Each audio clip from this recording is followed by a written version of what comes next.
You freeze. Like, oh. Then you go back to full lights. Then you're like, of course you're beautiful. Beauty perishes. Why do you love me? Like, me, love me. You said you love me. Like, I said I love you. So that question is hard to answer. And Felix looks to have been a silent banner. If you want to see Let drama, me tell you, dry boys in public, they're very shy, very shy. When it comes to real matters, soft and what a very dangerous. actually, I remember there is a girl called Lauren Tumusimi Hashimon. My God, you've talked about that girl. I mean, I have no. Go away, Robert. That's the first time. I can bring out your list also. So B is on your friend. But you have a lot of natches in your list. But anyway, I told her, she was asking me, around, there used to be a fence here at UBC. I think I'm P7. She was asking me, why do you love me? I'm like, eh? Why? I'm like, me, I love you. Did I say I love you?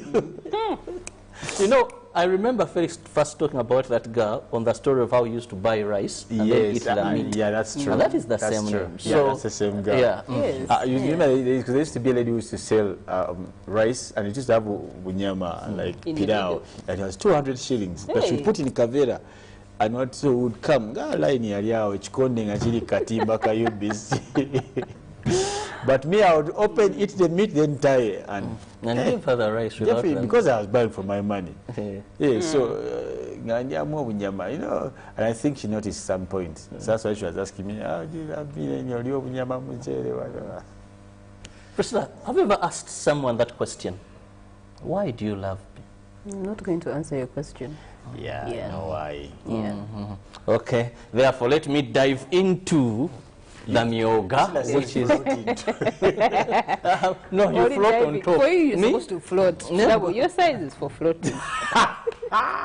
Lady in pink. Lady in I pink. rest my case. I rest my case. I have. They all say. Let me go get coffee. But anyway. Let's move into myoga. 2 goals on 0. So but the penalty time is coming, and I now notice definitely all 5 enter. Okay, well, since 2000, it was in 2019 when the president of the Republic of Uganda, Yoweri Kaguta Museveni, came up with the myoga initiative.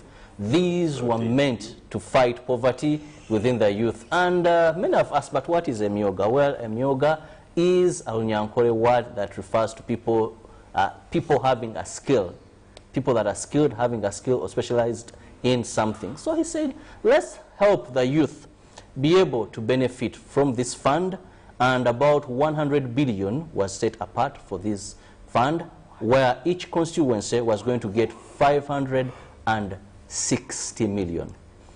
Over the years, time recently, we saw during campaigns, myoga, different circles, these funds were being launched.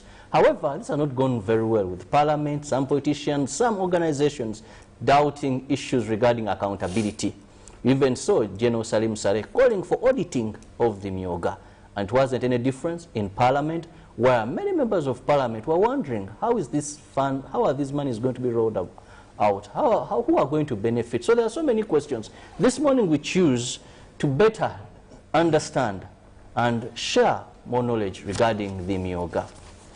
Priscilla, if I begin with you, when we talk about myoga, we've heard it is not the first time that this government is coming up with a fund.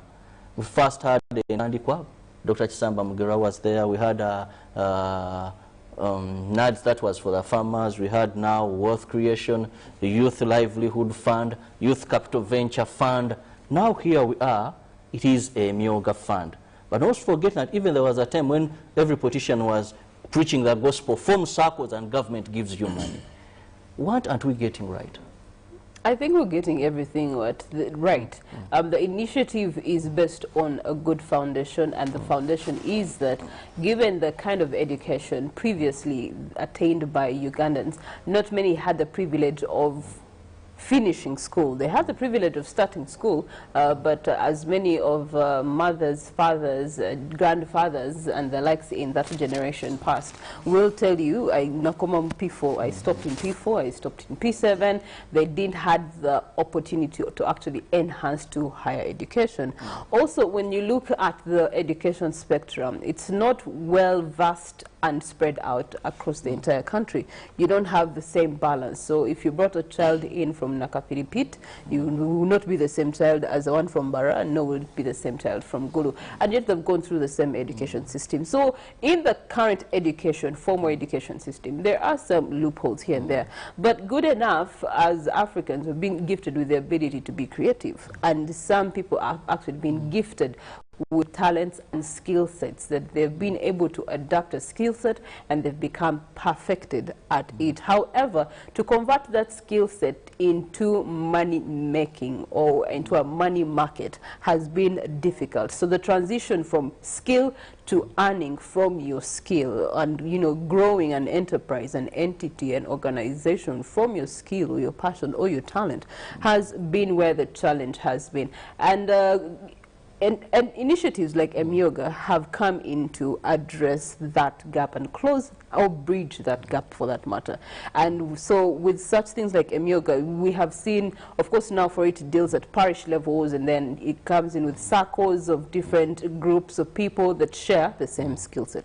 You have saloon people, you have border riders, you have farmers, you have fishing men and women, different groups of people that have come together, and then they give you this money. Actually, and then you categories, and I think we can go through them because there are so many. Please. There is, they look at border, women entrepreneurs, carpenters, saloon operators, tax operators, restaurant owners, welders, market vendors, youth leaders, persons with disabilities, produce dealers, mechanics, tailors, journalists, performing arts, veterans, fishermen, and elected leaders. Those are 18 categories that can benefit from the Emyoga Fund. Yes, so at the end of the day, you see that is capacity building when you bring so many people together under that one group of, say, women entrepreneurs. All these women will put their heads together and they will do something that will actually go ahead to benefit the community, it will benefit the district, it will later on go ahead to benefit the country at large. So with such initiatives as Emyoga, they do capacity building.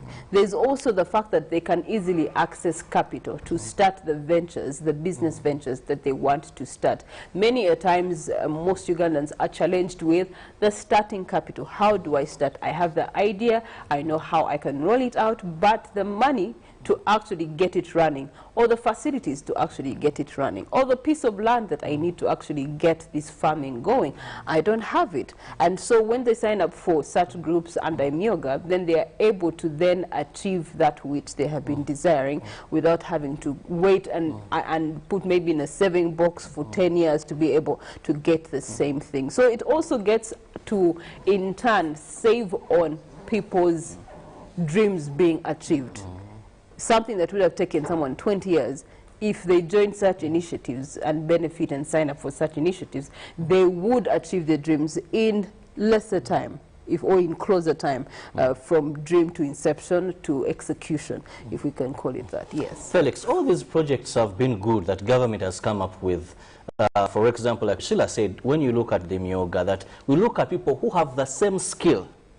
All they are lacking is money to energize them and take them to another level. But one thing has always been that we've not gotten, at times, value for money. We've had issues of accountability because these are not just grants, these are rotating funds that you use, then you can pay back, then another group can benefit. Recoveries have become a problem. Even accessing the funds have become a problem. Well, first and foremost, these are all some of the most critical or the most precedented avenues that government has put in place. And I must also acknowledge that they are very wise in their formation, for they have intentions that are good for the particular targets or subjects that must be benefiting from the same. However, I must also say that in everything, however good it is, it must be backed up by the right procedures, right standards, or even the particular interests. Now, what we see for some of these, and you talked about people meeting. For example, you talk, there are people who should be like the border taxis. The expectation is that, and this is what I think where we got the picture wrong. The expectation is that these people are professionals. Yet they're actually not. The expectation from who? From government to feed into they have the a purpose similar of a skill purpose. that they are carrying out. Yes. You see, now I think if you're to study well, that's the discrepancy. That the expectation is that everyone who, when you say border people, because you're talking about them having a skill of riding. But remember, money management is not just that. You get the point? And that's where most of these funds have gone wrong. That you get money and you give it to a Chirabo border riders, let's say association, in the expectation that this money shall be used to better their lives and probably also be able to be paid back. Now, financial literacy vis-a-vis individual professionalism are parallel. For example, that's why even when you come to places like UBC, you have a finance department. They would simply say, no, UBC is about who? Anchors, journalists, what? You know, when you go to even any other place, even when you go to a law firm, there's a finance department. Go anywhere. Now, this is where the mismatch has come in. You see, financial advisory versus skills, that's what I was saying earlier, that because you know how to ride a border, or you've rode it for the last 10 years, doesn't make you financially literate. I don't know if I try to... I get the point, better. I get the point. That the beginning of this, because the major, the primary subject matter of this is financial literacy. Of this is basically to increase financial appreciation of people. That when they get, let's say, 1 million, they can turn the 1 million into 3 million. And that is where the mistake is, that the people giving the money make it or feel that it's obvious that all they need is money. And more so when they've had a running circle. Exactly. So they think if you have a circle, let's just put money there. Yeah, they have been managing their finances, and a circle, maybe they have about 10 million within their circle. So if you put there 100, you think that it will boost that, and that is now wrong. You see, when you'd want to, and I speak from a scholarly aspect, finances are not necessarily hard cash. That's why if you talk to people who have been able to make it in the realm of wealth or riches, they'll give you a background that may not relate very much with the money they have, but importantly on how they accumulated the money. This is what they call financial discipline. Now, this is what it's like. That's why you see most people who take the money never bring it back, and they never change. That's the challenge of most recovery has become a problem. Allow me to. Felix's point is valid, but it doesn't cut across the bar. I think let's remember during elections, the president-elect did a good job in actually sharing some of the success stories that have come out of Emyoga since its inception in 2019. Now, going back to circles and your comment on financial literacy or illiteracy, for that matter. By the time, the way the system has been set for people to benefit from Emyoga is in such a state that if let's say, if this was our circle, we know that Chirabo is a good mobilizer and Felix is a good finance manager for the funds. And in the circle, of course, there is a committee to manage the affairs of the circle in regards to running the affairs of the circle and also causing the circle to benefit its members as well as reward its members, as well as return the money that they're supposed to return to initiatives like Emyoga. We would definitely have Felix in finance, we would definitely have Chirabo in mobilizing, and Priscilla in whatever other position of leadership it is, to oversee the rest of the group. And one of the things that I will appreciate, by the way, about Emyoga, because I've had the privilege of being an observer nearby, they have emphasized and they have actually done trainings including financial literacy and discipline, and it's been a continuous conversation with the members that have subscribed to Emyoga. So at the end of the day, it is maybe the personal indiscipline of 1, 2, 3, 4, 5 individuals of the system that do allow such things to come through. Now, General Saleh's auditing query also comes in at the level of management, from where it comes from, where the money comes from in government, and then it is spread to the parishes, the people who are supposed to distribute this benefit. That is through the microfinance support centers and all. Do you know those people take bribes? Because I have a person that I know that has gone through that MYOGA program, and they had to give bribes to be able to get money to benefit from. Actually, the main challenges of this, so that is where he's coming project, from. Before we put the blame game on people not actually utilizing or using it efficiently, the people who are supposed to distribute it are equally doing a disservice to something that is supposed to be beneficial to the general community. Well, the biggest challenge of these initiatives, including the MYOGA, has always been accessibility, that people take long without getting these monies. Some are frustrated along the way. They form the circles, they do the paperwork, they wait and wait and wait. But I remember during COVID, when His Excellency was addressing the nation, he mentioned that the monies are still very little. So they may not meet the demand, and he was calling for additional funds into this initiative to ensure that we reach more people and in a quicker manner. But also, like Felix said, yes, it is true to some extent. We've had challenges where people maybe do not get the necessary training. But also, the people that man these are the MYOGA, where they have taken bribes. Yesterday, the RDC of Kampala, the resident city commissioner, RCC Kampala, who was saying, had this issue on his table, and he warned authorities who are extorting money to see people through get a MYOGA money. So these are some of the things we should address. More money is needed so that the many groups that apply can still get this money. But also transparency is very important, and the bureaucracy should at least be reduced so that people do not reduced. So yes, you're saying it's acceptable, but it should be reduced. Should be reduced. There's so much of bureaucracy, Priscilla, that sometimes an ordinary person, a welder, when today come feel that this, they may at the end of the day just give up along the line, yet they are missing an opportunity. And then after that, they tell you must give them a 10%. Yes, so these are the complications that we must handle. But the idea is very good, the intention is good. Just need to streamline the ways of getting the funds and running the funds. When we return, we'll be looking at what is trending in the print media. Good morning.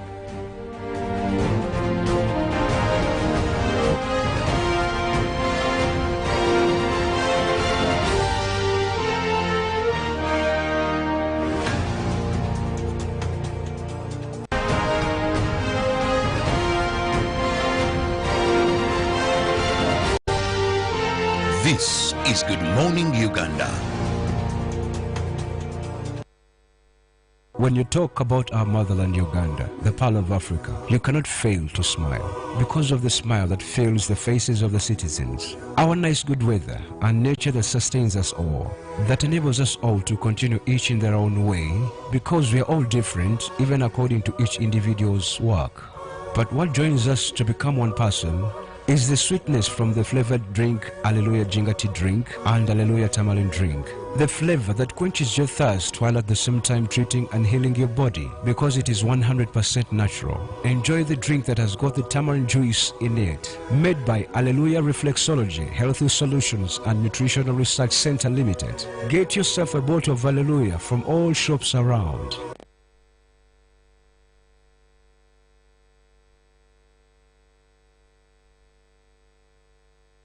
Do business with Airtel. Register today as an authorized Airtel SIM selling agent free of charge. All you need to do is submit a business name and a passport-size photograph of the owner, a passport-size photograph of the handler, if applicable, a copy of a valid national ID of the owner, a copy of a valid national ID of the handler, if applicable, an LC or police letter confirming physical residential address of the owner, a certificate of incorporation or certificate of registration, a company TIN issued by URA, if applicable, a certified copy of the form showing the registration location or place of business of the company, Form 18, if applicable, a valid trading license, and an LC or police letter confirming the physical location of the business premises. Business premises should be a brick and mortar building. Verification of the submitted documents will take a maximum of 3 working days, still free of charge. Upon meeting all requirements, Airtel will provide training and customized branding material for your business location, still free of charge. You will be given a fingerprint scanner and a phone to enable customer SIM card registration, also free of charge. For registration inquiries, call us today on 100. Press 2 to know more. Airtel, the smartphone network. Airtel is regulated by Uganda Communications Commission.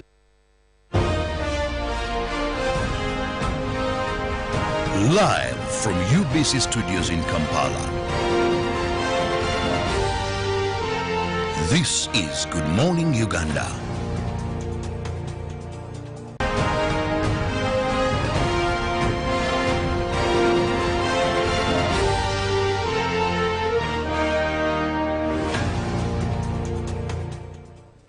One of the ways of fighting COVID-19, the spread of COVID-19, was to limit movements, and government came up with curfew. However, many people are saying, I think it's long overdue. As we wait for His Excellency to address the nation on this matter and others, the New Vision today brings yet another story talking about COVID-19. Says teachers test positive, school closed. Sign of a second wave of the coronavirus set in. So those agitating, craving, with these headlines, I don't know what that means in terms of lifting curfew. Then a Vision Group gets new chief. That is a left-right Vision Group. Board member Moses Mas, outgoing CEO Robert Kabushenga, board chairperson Patrick Ayota, incoming Don Wanyama. That is the new CEO replacing Robert Kabushenga there, Don Wanyama. And still in the New Vision, why Uganda cranes can't afford to let Onyango go.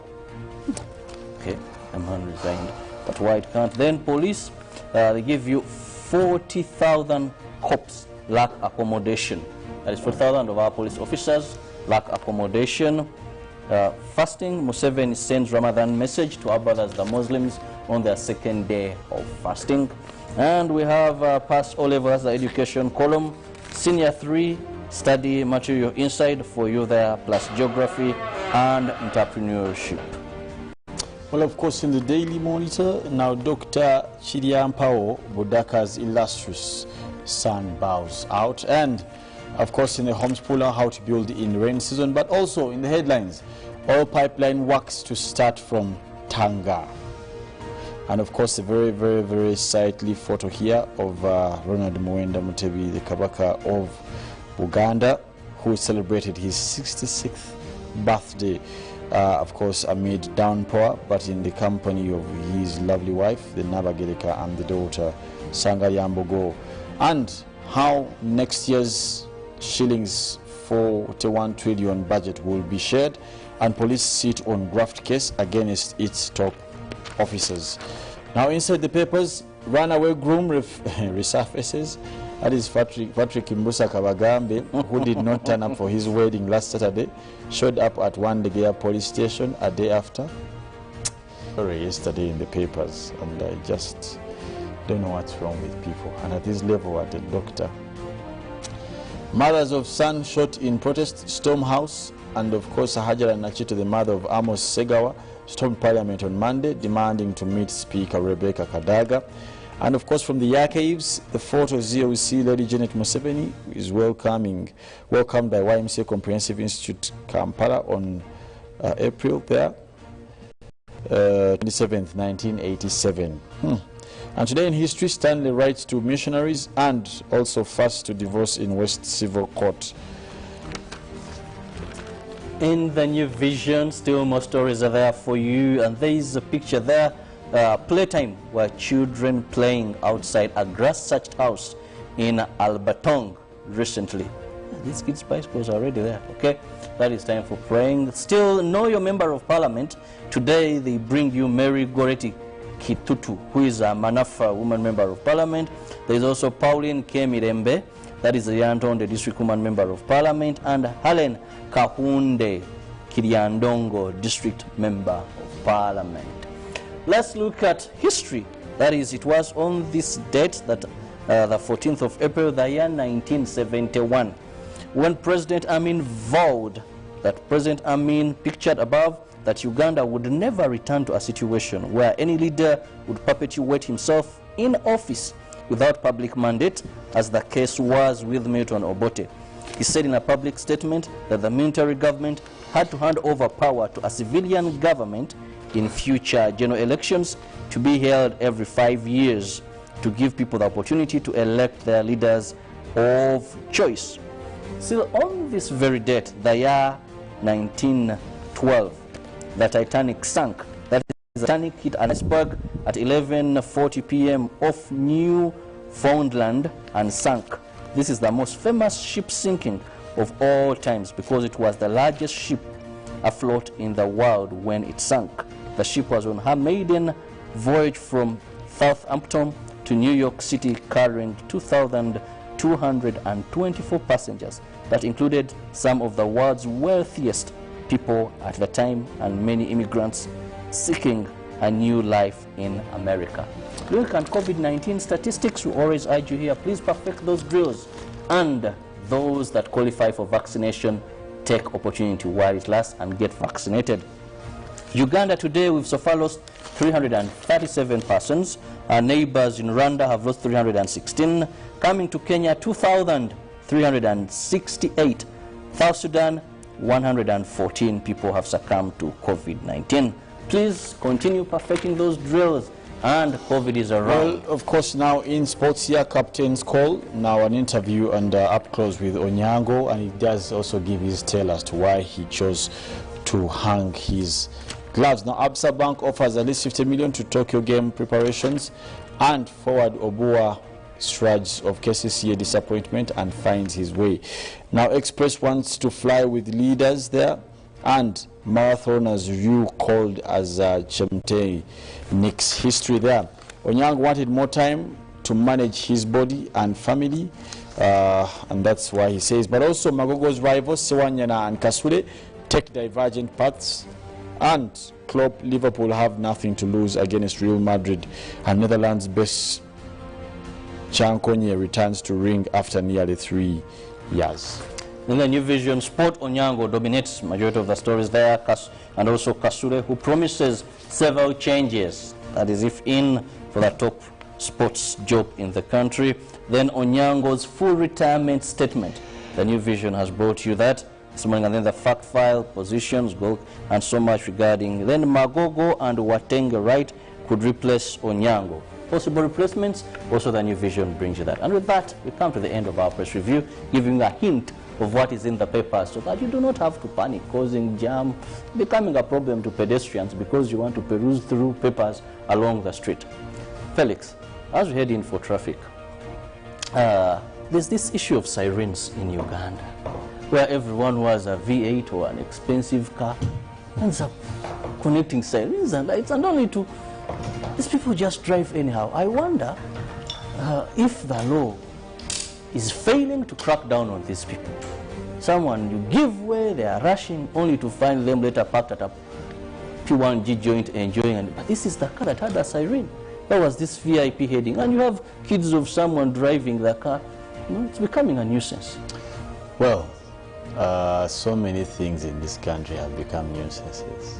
So this chakora mawulide. But, well, it is what it is, Robert.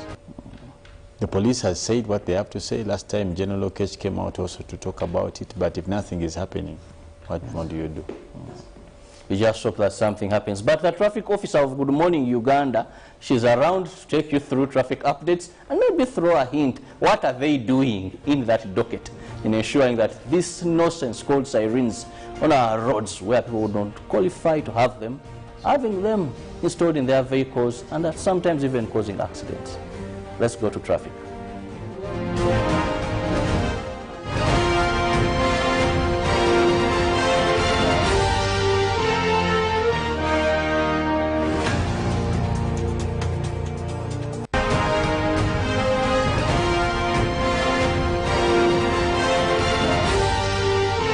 This is Good Morning Uganda. Enjoy great value from Airtel with the all-new My Pakalast combo offers. We have customized especially for you the best deals on minutes, data, and SMS with our 3-in-1 My Pakalast combo to give you the best value as you stay in touch with friends and family. To activate My Pakalast voice combo, dial *100*2*1# to get started. Airtel, the smartphone network.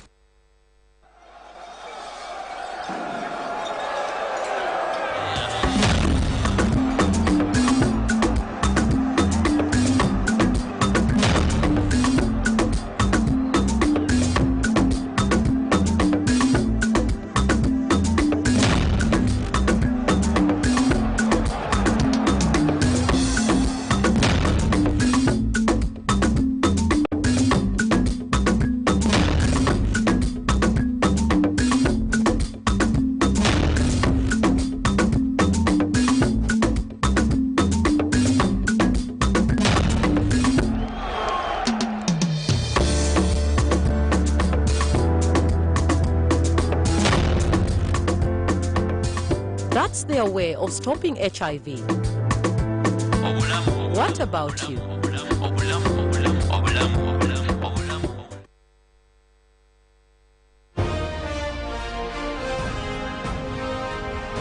Live from UBC Studios in Kampala. This is Good Morning Uganda.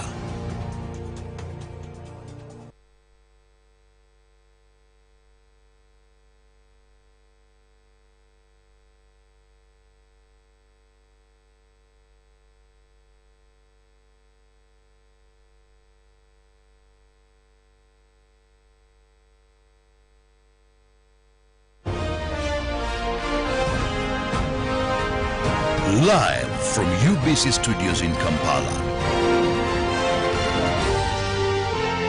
This is Good Morning Uganda.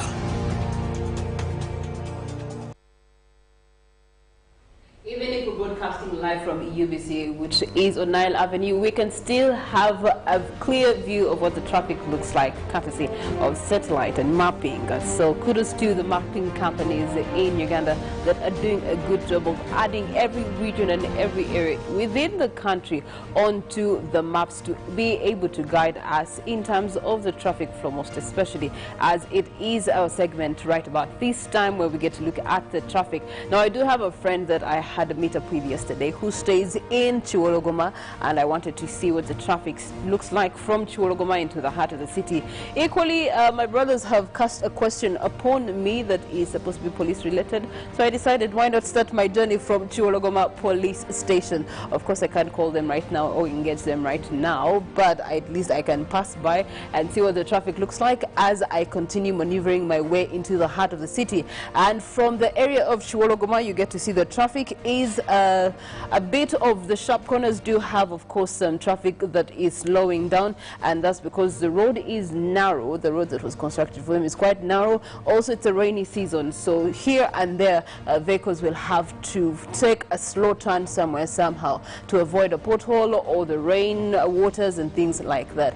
But overall, generally in Chiwologoma, of course, there's some routes that are clear and very passable, and there are equally some routes that are having a lot of jam building up. Into Burindo, everyone who stays in Burindo, good morning to you, and thank you so much for watching Good Morning Uganda. Now, into Burindo area where you do have Burindo estates and the like, we get to see that the route is also majorly clear. Of course, entering into the division headquarters, there's a little bit of jam considering the feeder roads that are attached on either side. It does explain the flow of jam in this orange zone, but then when you get into the rest of the road, it's actually a clear route. Past Chira Division headquarters this morning, it is a clear route and it leads you into Mulawa Trading Center. Mulawa Trading Center is equally a clear route, especially for traffic that is coming into the heart of the city. And we get to pass by Makerere College School, Mulawa, which also has a clear route, and then we get into Chira town, which is the Chira Trading Center. This intersection here, or cross section for that matter, it has routes that are coming to Mbogo Road, it has routes that are going to Namgongo, it also has other routes that are going to Kasangati. So if you live in this area, you don't actually have to get back into the heart of the city, or you don't even have to come as close as Kalere or Bwaise to be able to get onto the likes of Kasangati. You can access Kasangati through Namgongo Road. But want to follow from Chira town and want to follow Mbogo 1 Road and see where it's going to be taking us. Of course, there is some jam building up for vehicles coming from Mbogo 1 Road and accessing the roundabout at Chira Town Trading Center. There's also jam building up for vehicles that are trying to access Kasangati in Namgongo Road, but the rest of the routes do have clear traffic, meaning that there are not so many vehicles coming through from those other routes. On Mbogo Road, clearly, just overview, the route looks clear. The sharp corner, obviously, you'd be understandable that you have to slow down, hence the pick up of traffic there. But away from that sharp corner, you get into Nigeria, where you have a lot of corporates staying these days. Every young corporate is feeling like Nigeria is the cool place, and it's quite depicted on the map, because then you have so many feeder roads away from the main route, meaning that there's a lot of development that has come through in Chira Town Council. There's also a lot of commercial that has come through in Chira, demanding for people to actually move onto the side of town, be able to take up residence as well as set up businesses. Hence what you are seeing on either side of Nigeria Road. Now you get to see the rest of Mbogo Road through Nigeria Police Station. This is one of those hot spots where the jam starts to build up from PK Supermarket after Nigeria Hospital. Now this is where the cumbersomeness begins from, because you see the orange line is stretching all the way to Mbogo 1 Road extension. Of course, this route passes above the Kampala Northern Bypass, and reflecting on the Kampala Northern Bypass below Mbogo Road, it's equally having a lot of traffic jam. Also, this area is under construction, so there is diversions. They're trying to expand the Kampala Northern Bypass, and so with that expansion, there's so many routes that have been created as diversionary routes to be able to manage the traffic, and hence the traffic that you're seeing building up on the Kampala Northern Bypass. So if this is your route this morning, you have to access Kampala Northern Bypass and Mbogo Road, then you may want to be knowledgeable of the jam that is building up on that route. Now, away from that, this is when you start to get into Chiwatule, and Mbogo Road 1 stretching all the way into Chiwatule Road. This is coming from Nalia. You're heading into Ntinde down here, but this stretch also is equally heavily invested with residential homes. So many apartments have been put up on this particular area of Chiwatule, and that means so many people are staying in this place, and everyone is driving their car these days. People bought a lot of cars during the COVID season. When others were saying there's no money, others were buying cars. So I guess, and there was also that joke of, now people who bought your plots of land, where are you? Because plot of land could not help you during COVID. A car was very essential during COVID. Anyway, on Mbogo Road, you get to see that now the red zone comes through, and that is because of the traffic that is being caused by the residentials trying to get onto the road, trying to access the heart of the city. Equally, even for the traffic coming in from Chiwatule Road and trying to get to Mbogo Road to access the likes of Chira Town and Nigeria and the likes, is also having some jam builder. I've had the opportunity to interface with this area in the mornings, and especially the guys coming in into the heart of the city, or it's caused jam because they come in with 2 routes or even 3 routes, 3 lanes. For what? Let's have fun, the discipline on the road, guys. Now into Chiwatule, of course, you see sort of a ring road here between Mbogo Road, Chiwatule into Nalia. Now, the northern bypass, as I told you, is having a lot of jam build-up because of the construction. Hence, a lot of diversionary routes are going to be coming through. Now, when we look at those diversionary routes, you do have traffic that has been diverted, most recently accessed Nalia roundabout here through the Kampala Northern Bypass. And there's been other diversionary routes that have been created to keep or direct the traffic into Nalia and then the rest of the Kampala Northern Bypass. So those roads have been worked on. However, there's still diversionary routes that are within this particular area, which causes the jam to slow down, most especially managing the traffic that also stays within the area of Nalia and Namugongo equally. Now, away from that, you get to access Nalia Road connecting to Chiwatule Road. away from the roundabout, it is clear. We are looking at the traffic that is heading into the heart of the city. Now, up until the sharp corner where you have Sinbel Supermarket, now that corner is very sharp and it is a blind corner, meaning that the traffic that is coming cannot see the traffic that is going. You all have to find yourselves in the corner. Now, if you take it at a speed, you might end up scratching another person's car or even hitting another person, the coming traffic ahead. And so please be notified of that. Now, at this sharp corner, this is why we're having the jam building up for people coming in from Nalia, equally for the traffic going away from Chiwatule, trying to access Nalia through Nalia Road. This sharp corner will always have traffic jam, even if it is 9 p.m., 10 p.m., 11 p.m. Will be having always traffic jam. Into Chiwatule Road, because of the cross section here, you do have traffic coming in from Nigeria and the likes. You also do have, coupled with traffic coming in from Nalia, you're going to have a lot of traffic at this particular junction. But if you're patient to be away from the junction, then you step into Ntinda on Old Kira Road, and that traffic is going to bring you into the trading center of Ntinda. And where you have Bukenya Zone, you will be seeing that the Ntinda Trading Center is actually fairly clear this morning. There's not a lot of jam except for traffic that is heading to Ntinda, but away from it, people coming from Ntinda getting to Bukoto Ntinda Road, there's a lot of cleared road right now. Equally for people that are heading into Ntinda, accessing Nakawa, it's also looking a clear route. Equally people that are coming from Ntinda Chisasi, it's also a clear route. Equally when you look at Bukoto Ntinda Road, it also shows you just a few red zones at the sharp corners, but the rest of the route is clear. So basically getting into the heart of the city, past Kabira Country Club, onto Chira Road, this morning the road looks clear. It's a Wednesday. There's that theory that on Wednesdays some people go out of the city for certain prayers, and traffic on Wednesdays is never as heavy as Monday, Tuesday or Thursday. Those are the traffic updates, and upcoming is Good Morning Uganda Agenda with Robert Chirabo.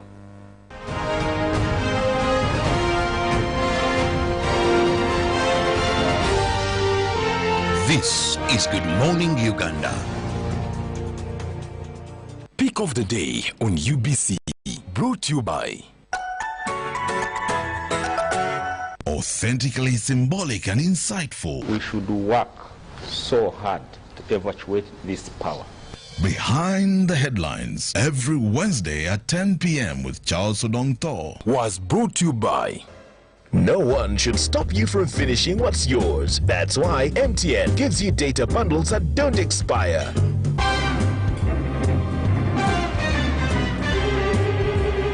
Load MTN Freedom bundles using My MTN app and enjoy the freedom to finish. MTN.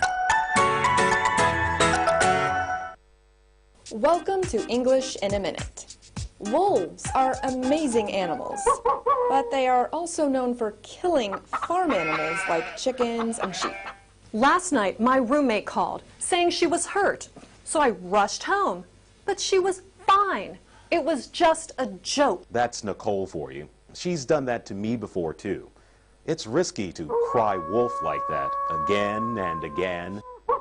Yeah, one day she might really need help, and you know what? We won't be there. A long time ago, a shepherd was bored while guarding his sheep. So, for fun, he would shout, "Wolf!" Each time, villagers ran to help him. And each time, they found no wolf. Well, then a wolf really did attack. But when the boy cried, "Wolf!" no one came. You can probably guess how this story ends. And that's English in a Minute. Did you know Uganda has had 9 presidents since independence? Sir Edward Mutesa II, Dr. Apollo Milton Obote, General Idi Amin Dada, Yusuf Lule, Godfrey Binaisa, Milton Obote II, General Basilio Olara Okello, General Tito Okello, and Yoweri Museveni.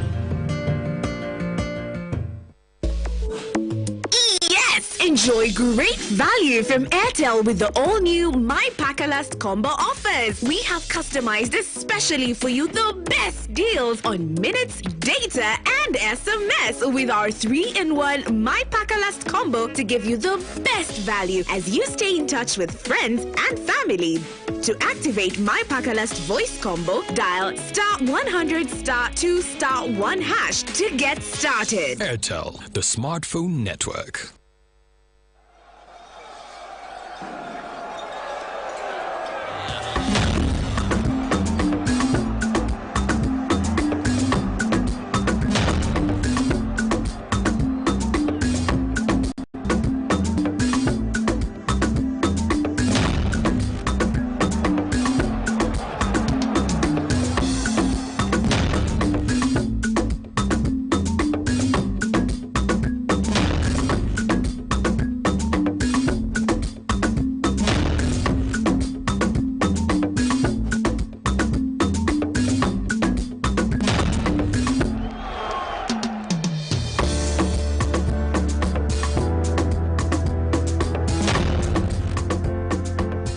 That's their way of stopping HIV. What about you?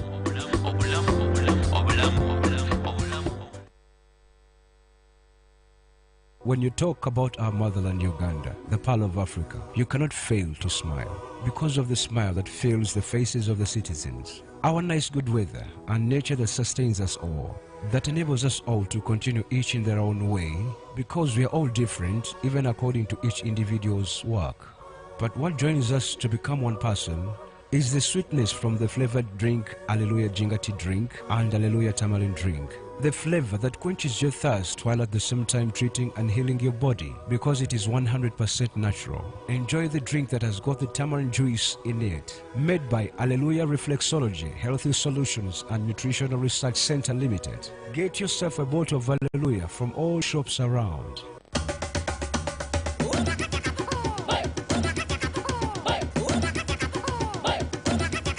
Experience 100% 4G speeds across Uganda with the Airtel 4 available at 123,000 shillings only. It comes with a backup battery and 15 GB free for 1 month. Visit the nearest Airtel shop, device selling shop or Airtel online shop. www.airtel.co.ug/broadband-discover. Airtel, the smartphone network.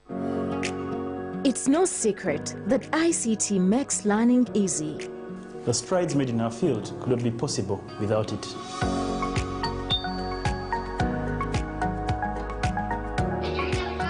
And now we can watch our favorite show. My radio is my best friend. UCC provides an enabling regulatory environment and policy guidance for healthy competition.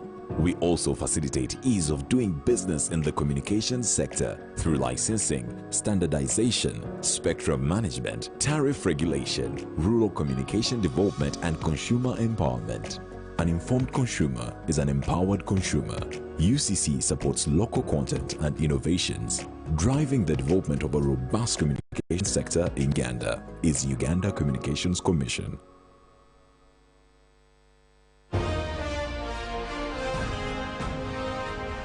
Live from UBC Studios in Kampala. This is Good Morning Uganda.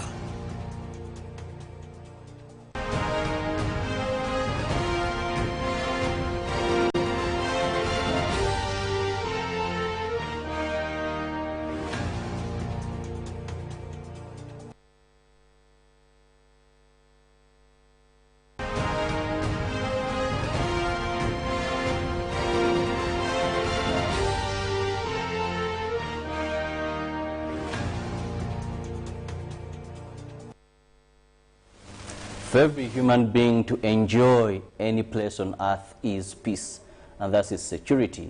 And for every government, there are institutions that ensure or are mandated to protect life and property, detect and prevent crime.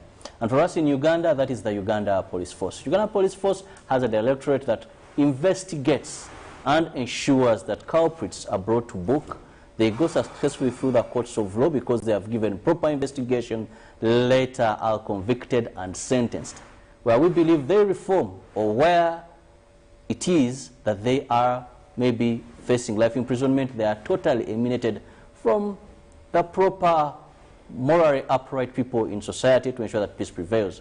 Now with me this morning, I have the spokesperson of Police CID, that is Criminal Investigations Directorate, Twino Charles Marcio. You're most welcome to our studios this morning. Thank you, Robert. It's always my pleasure to meet you. And as you know, I'm one of your fans because you stand for virtues of peace, order, and tranquility. I want to applaud you, and I bring my sincere greetings from your friend, AIGP Grace Akuro, the Director of Criminal Investigations Directorate. And she also brings greetings to all the viewers and the fan of Uganda Broadcasting Corporation. Yes, please. Marshal, would I say now after elections you're having a bit of a relaxation, or it is still, the situation is tense as normal and nothing much has shifted? Well, there is only some bit of fashion change, but the world and Uganda in particular has got what we call profilations of crimes. Some are local, others are transborder or international crimes. But as our mandate, it's always work in progress. The beauty with it is that we've got some good ambassadors like you, Robert, and the cross-section of so many peace-loving Ugandans that of late have showed us a lot of unprecedented love and support. And we believe working with you ambassadors and members of public, maybe sooner than later, crime will be regulated. Of course, it would be our interest that we eradicate it completely. So, but there is hope, and the policing and bringing order is still work in progress. Yeah, sure. Yeah. Well, you speak for the Criminal Investigations Department of Uganda Police. Before even we dive into the topic today, that is police investigations on violent crimes, I want us to understand there's something that Ugandans are getting frustrated, or maybe they get it the wrong way, that whenever a crime happens, this is your police chanonyeza, let me use it better in the local police chanonyeza, we are investigating, and some now feel maybe this is something that never yield results. For a department, a directorate you speak for, where is the challenge that sometimes investigations will happen forever, then also we are bringing a reports will wait for them like never until maybe Jesus Christ returns on some cases? What is the problem?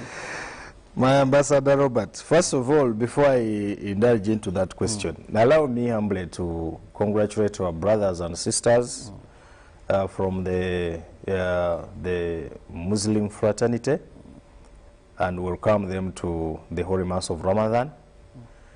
And we pray to God that this month really be a month of prayer, and particularly praying for our nation. We've got so many challenges. For us from the police background, we have challenges which we really think we don't only need the law to curb, but we need divine intervention. Oh, yes, there are some crimes that you really see and see, where are we heading? Where are we heading as the world? So we believe in prayer as followers of Christ, our general God. And we believe that our brothers and sisters from the Muslim fraternity will dedicate this Ramadan to pray for our nation.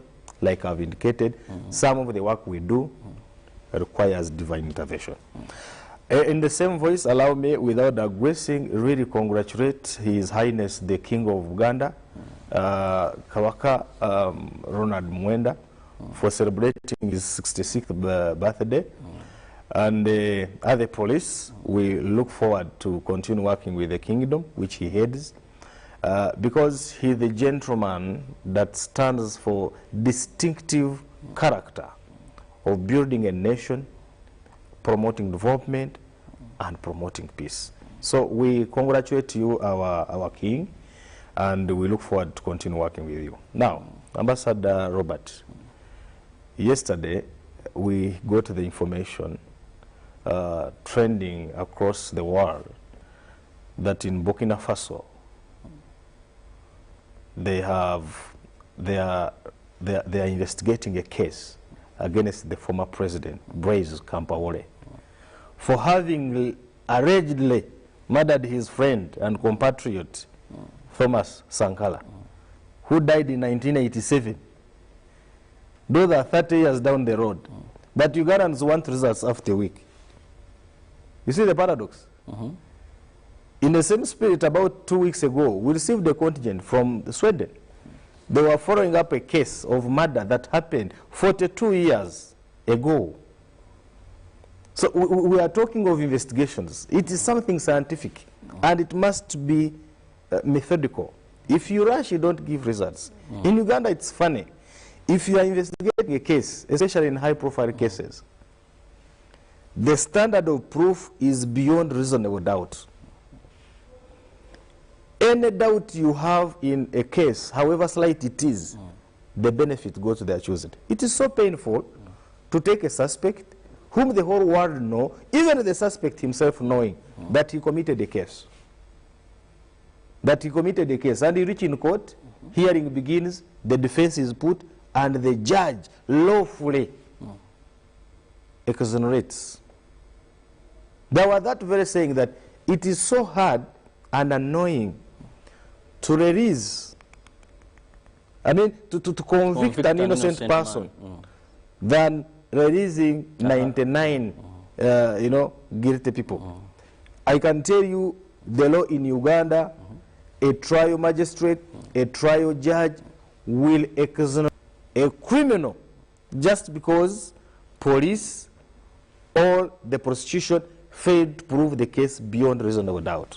Let's understand, by the time a crime happens, police, you look through the file, you carry your investigations, pile evidence, then forward this to the DPP, Director of Public Prosecution. Yeah, sure. If he sees that everything is in order, then he says, yes, there is a case, and you can proceed.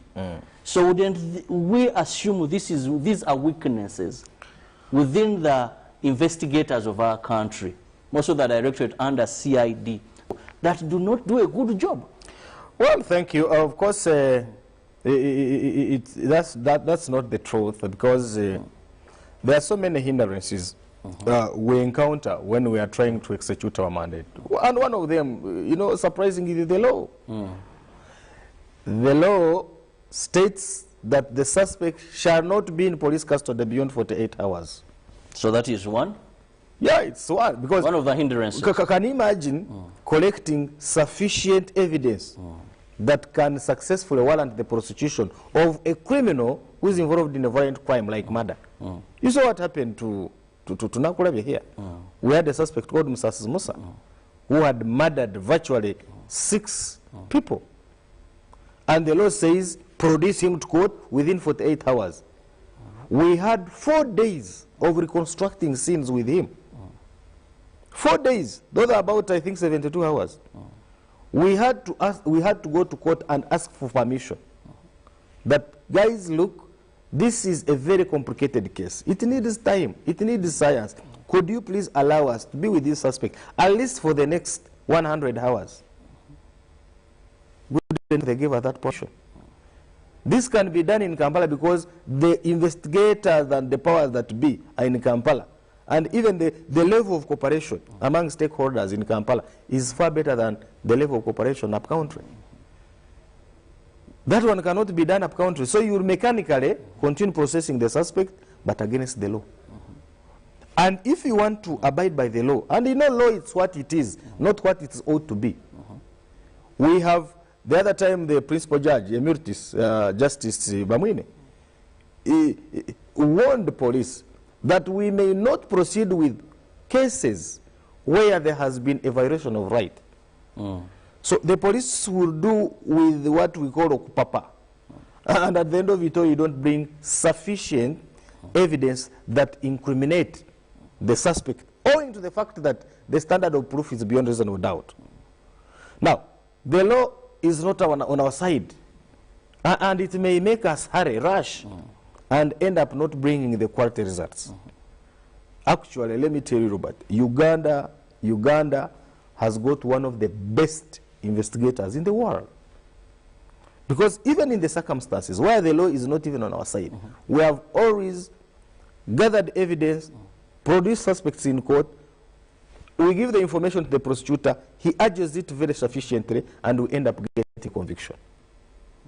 Just because of the intuition and ingenuity of some of the investigators we have in Uganda here. Secondly, you need to know that there is no suspect that commits a crime and wants to leave any trace of evidence. No.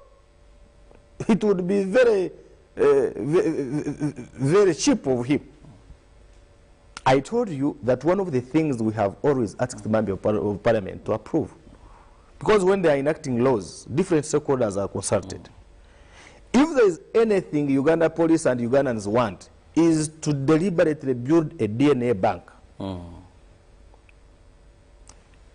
The law and actually the science states that when the two contracting objects meet, they leave traces of evidence on each other. If I touched here, inevitably I have left my DNA.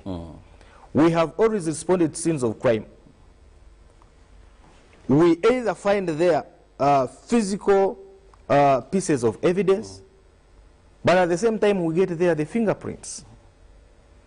But even in an event that the fingerprints are disguised, we also find there the DNA. Now, this DNA is extracted or swabbed from the scene of crime. You take it and you have nowhere to compare, compare it with. Unless you get a suspect. And then you match. And then you match. But in some, I've been in Germany and Korea. For them, their science is, if you get a DNA at the scene of crime, you just put in the system. Then it will match. It will bring that this person is from this family. Actually, specifically, it is Robert Nyonyintono. God forbid. And now you will be the only change you'll be having is where could he be now? Tracking down the. Then you track, and their tracking is very simple. All their phones are synchronized. So you know, oh, it was Robert. Actually, in some of those countries, a criminal commits a crime well knowing that he's going to be arrested. But it's different from here. We get the DNA. If you don't get the suspect, and therefore you die with your evidence. But you know, we have, Charles, we've had issues or scenes where even the lame person sees this as evidence. Some have made confessions. Yes, I committed this offense. Yes. We've had incidents where we don't think it's that complicated to investigate. By the end of the day, a person marches out of courts of law and the judge was clear there wasn't sufficient evidence. Now, that is even a contradiction on your side, that somebody confesses, so why would the judge again say that? No, leave out the part of confessions. Yes. But still, even when someone confesses, we hear investigations are ongoing. Yes, I know sometimes they can change their statement. But also even where we've had confessions, what I'm saying, you find that if you don't get successful prosecution, then you wonder what went wrong. Yeah, because one of the reasons is the law. The law requires that you have to prove the case beyond reasonable doubt. That bar is high, my brother. Proving the case beyond reasonable doubt. And they even go ahead to say, any slight doubt, the benefits goes there, choose it. We shall get time here and talk about the law of confessions and admissions. We have had cases where somebody is taken to court after confessing. For us as police officers, the moment a criminal or a suspect confesses to any crime, we do what we call charge and caution statement. This is an extraordinary statement that courts of law should not, actually, it's a statement that is voluntarily given by the suspect confessing what he has done. It is also encouraged that for purposes of impartiality, once somebody confesses and admits, you rush him to any nearby judicial officer, a magistrate or a judge, and he takes what we call an extrajudicial statement of a charge and caution. But guess what? We reach in court and the person brings the following challenges. One, that this charge and caution was taken after he was promised to be released on police bond. That I took this charge and caution after I had brutally been beaten coerced. or coerced. And now that charge and caution is not allowed to be tendered as evidence. And sometimes the officer who did it is taken in what we call trial within a trial. He goes in the dock to tell court as to why he should not be charged for having arbitrarily taken an admission statement. You get? So prosecution of a suspect is not as simple as people think. But also by and large, by the good news, the other time we had a Afande Baine. He says 98% of the suspects in various government prisons are there serving criminal sentences. And that's good news. You cannot go to Zira or any prison via a shortcut. You must have passed through police. You must have been prosecuted. You must have passed through criminal courts. So in the circumstances, I can tell you, and even when you compare in the region, even across the world, Uganda is one of the excellent countries in as far as management of criminal cases is concerned. Challenges are many. If we begin to talk about challenges, both internal, other than external, there are so many. But in the circumstances, Uganda police is producing one of the best results. With crime changing, and of course we have criminals are advancing every day. There's new wave of doing things. When we first had cameras, we thought now that is the end. We've had now people come with the masks, come with helmets. Also, is Uganda police force up to the task? Are you marching with the times? Do you have the relevant technologies? Ambassador Robert, I want to first of all share with you and tell the viewers that there is a narrative that people think that Uganda police should stop crime. No. What are you there for? The fight against crime is a collective responsibility. Do your work. That's a mandate of you people. Yeah, sure. Yes, that's why you're paid by Yes, but you see now, for example, if somebody goes hungry and he decides to go to a neighbor's garden to steal food, would that be a weakness of police? So there is somebody who is supposed to ensure that there is nobody who should go hungry. Let that person play his role. We know for sure that there are some crimes committed because somebody is not employed. Is it police to employ everybody? So let there be a circumstance where employment is created. There are some crimes which are committed because somebody is negligent.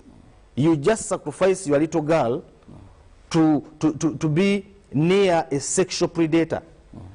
Can police really go to each and every home to tell people on how they should keep their children?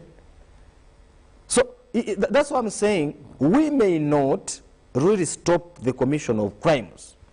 Ours is the tail end. If it has, blame me for not having delivered results where a crime has not been, where a crime has been committed. 2, blame me where there is a prevalence of crime and Uganda police has not educated the masses on the new wave of crime. For example, we see often crime is being committed on computer. And sometimes orchestrated by the system vendors. Police may not know that. A vendor will just put a system and he puts a provision for fraud when we are not aware. Time we reach, he will click the button. What do you make of crimes that are, for example, the Chambogo robbery? Broad daylight, and people wonder, wasn't there? You know, we have under police, you have CIDs, you have community liaisons, you have all these departments, broad daylight murders happening, you know. So there are some of the crimes that people wonder, where is police? First of all, the good news is that we've arrested all the perpetrators of the Chambogo robbery case. It would be really unfair to us for anybody to blame police to intercept people who are putting on a company uniform, going in somebody's home, well knowing that it has always been the fashion. Trina, when you're arresting people in the political arena, say one of the mandates of police is detect and curtail and prevent. Yes. Does this only happen to people who are gathering for political activity? Where is the detecting and prevention element here then? I can tell you, telling our surveillance cameras, there are some instances that we can even go that can even pass undetected. Okay. For example, if somebody disguises to be putting on a police uniform, and you see him entering in the bank in a police uniform, but he's a thief who either put on something similar to police uniform, or because we've lost police officers, we've lost police officers and their property have been taken, including uniform. So if a thief accesses an area of his target with a police uniform, and you are viewing him on a CCTV camera entering in the bank, there wouldn't be any suspicion that this one is a thief. For these riots which we curtailed, you would see somebody throwing stones, throwing tires, throwing fire, and would actually inevitably know that this person is doing an act that is unlawful. You would see somebody walk along the vehicle, snatch bags and phones. That one we have ably detected and curtailed it. Then Musa kills the first lady, the first girl to be a victim, goes for a second one, goes for a third one, for a baby of 3 months. Then on the fourth is when you're able. Actually, on the 6th. On the 6th is when the police can come up that, okay, these dead bodies have always been burnt and put at such a place. You see, like this thing of Musa, I'm constrained to talk about it for 2 reasons. Yes. One, the matter is in court, and therefore it would amount sub judice. 2, the families are still mourning their dear ones. But without really indulging myself into details, why would police be blamed for a girl who goes in a relationship shortly after 2 days of meeting a friend on Facebook?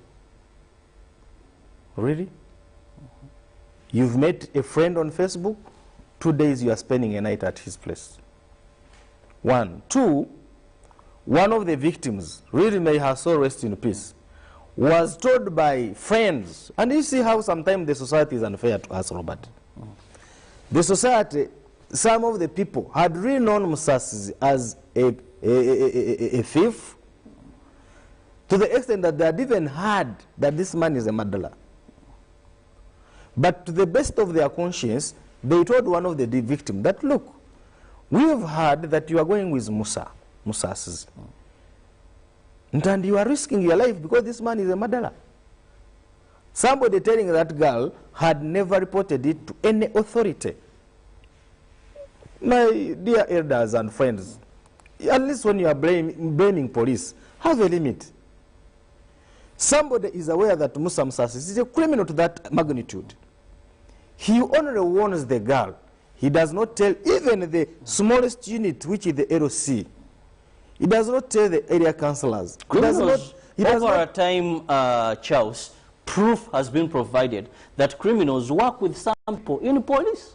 No, you see... and some people are losing trust that how would I go and disclose my neighbor is a thief, supposing it is syndicated. We've seen a couple of your people being arrested. You see, in connection, hiring out uniforms, guns, a criminal is a criminal irrespective of which institution he belongs to. It has never, and it shall never, be a position of any institution to orchestrate and perpetrate crime. But the point I was driving at, somebody knows that so-and-so is a criminal. He doesn't report it anywhere. Okay, if you don't believe in police, why can't you come to ambassadors? Come to Robert. You guys, maybe you don't know the value you have to the society. Journalists are the very, very, very good ambassadors of peace, ambassadors of development, and ambassadors of tranquility. If you don't believe in police, still go to any journalist of stature and say, Robert, do you know what? Because I have always heard you hit the government here. I've always heard you hit the members of opposition, but all in the names of sanity. You don't do it with prejudice. You are doing your ultimate professional work. So let members of public rush to Robert or any other trusted journalist in the area, or any other person they think is sane.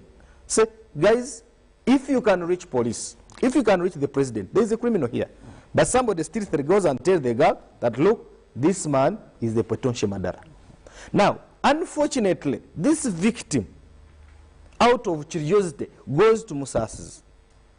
Instead of also reporting to police and asks Musasi's, my sweetheart, I have heard that you are a murderer and that you have murdered several people. Is that true? And Musasi said, what is your concern? If you want to know that I'm a murderer, first check what is under the ground, I mean under the bed. The girl peeps, she never came back. But what is the message I'm packaging? The society, some members of public knew who Musasi was, but they never reported it anywhere.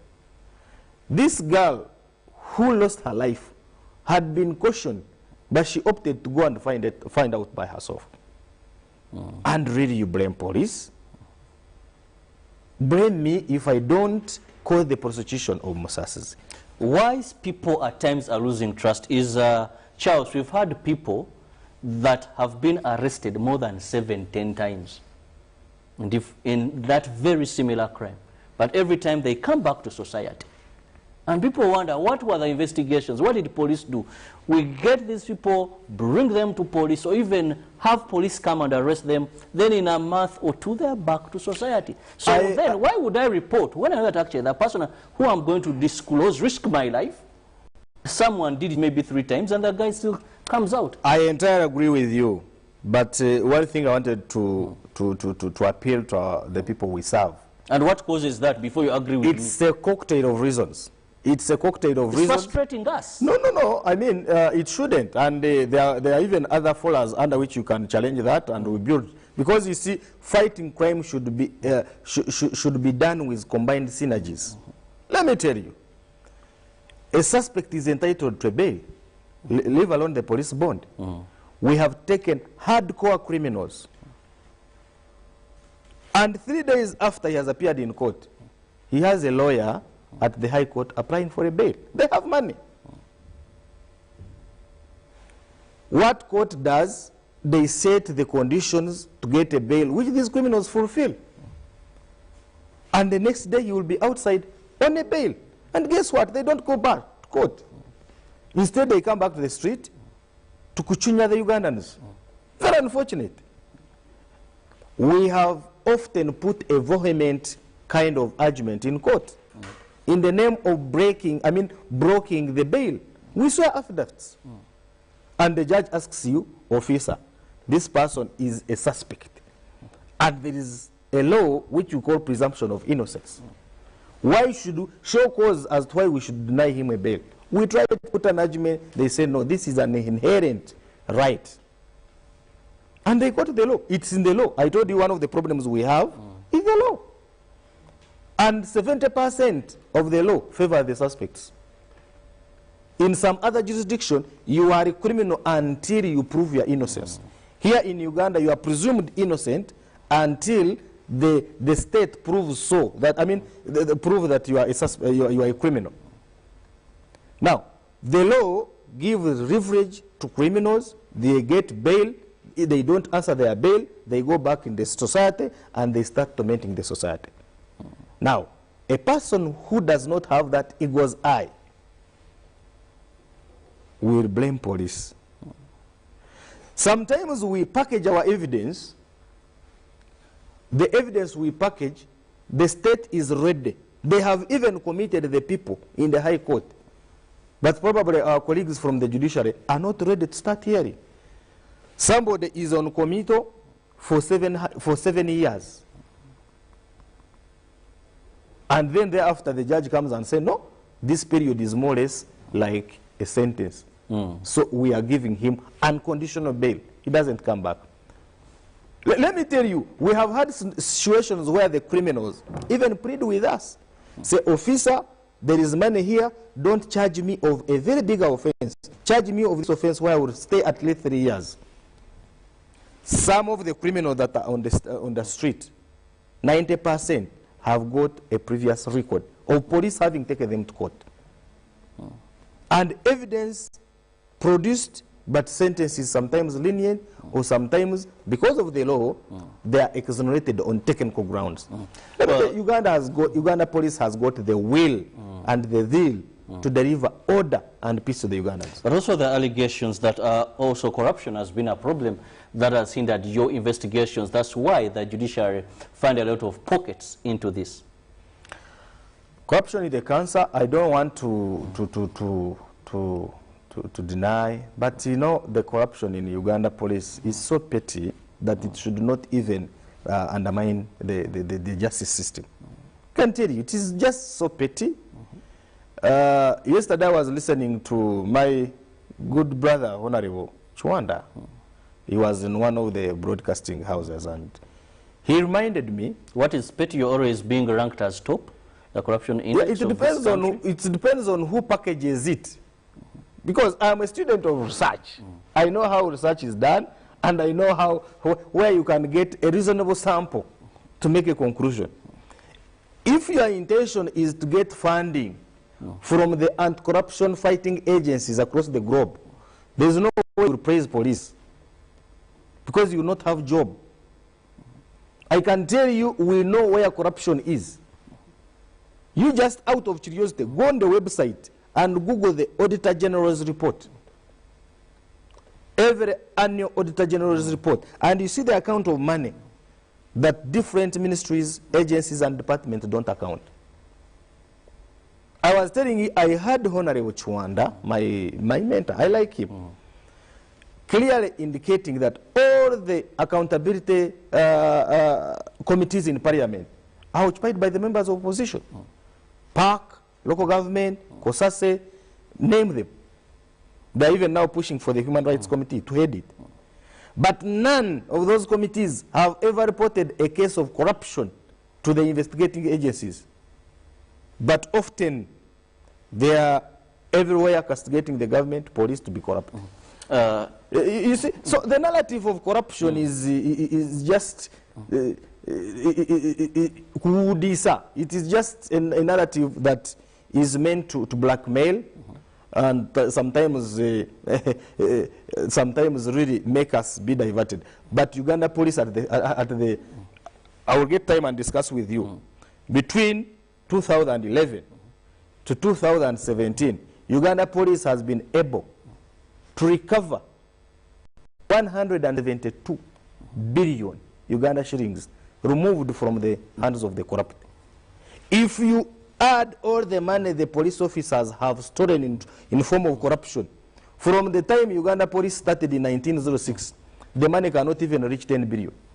I wonder if you really get to know how much each gets to make that equivalent. But time is not so much on our side. Charles, as we wind up this show, looking at increased violent crimes, and one of the things you've brought out is the law. First, I want to ask you, do you ever feel discouraged? No, we are not. You know, Uganda police, you cannot... Or demoralized? No. You see, for us, we believe in... put in a lot of energies and then later... Because it's a calling. It's an obligation. We joined Uganda police, knowing the challenges. We have also seen, you know, some of the challenges we are bearing. Really, it's because some other different stakeholders don't do their obligations. What should be the way forward? Because the laws are the laws we have. So. Yes, the laws are the laws. And I don't want to say squarely that the problem is the law. I told you it's one of them. But what we are doing as Uganda police, and beautifully, and we have seen it yield, is stakeholder engagement. We are deliberately engaging different stakeholders of stature, so that the results, if the problem is the law, can we engage the Uganda law for reform? If the problem is community engagement, can we partner with the ambassadors? If the problem is unemployment, can we partner with the Minister of Finance? We truly believe that stakeholder engagement will ultimately enable us put a platform and a very formidable foundation to ensure that we stand and deliver the services the Uganda desire from us. Yeah, sure. Well, I want to thank you. That is the spokesperson of the Criminal Investigations Directorate of Uganda Police, Charles Trine Masio, for having found time. We've been looking at increased violent crimes in the city and, of course, police investigations. One of the things he points out is the law, more so the time that a suspect should be held in detention with police. While fighting crime, you and I have a duty to play, and you're your first line of security. But also, please, let's report to police information that can aid them in the fight against crime, not to lament after arrests or lives have been lost that we told them we knew. Report to the right authorities so that we hold them accountable for not delivering even when they have information. Have a lovely day. God bless you. Remember, COVID is still around. Please perfect those drills that protect you. I'll leave you with Ruben Mpima Kasera Chibirango to take you through the world of sports, and the man I've seen Jagana somewhere will take you through Good Morning Uganda Extra. Till tomorrow, same time, God willing. Have a blessed day.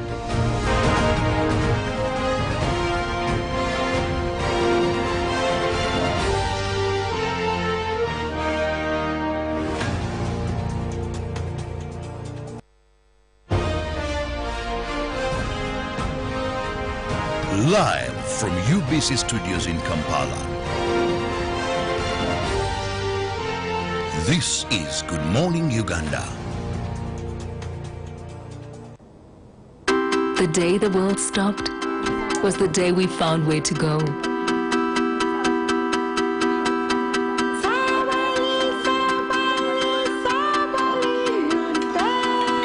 From now on, we are not going to leave anything on our plates, because we've learned to savor the moments that were always there, and they never tasted this good.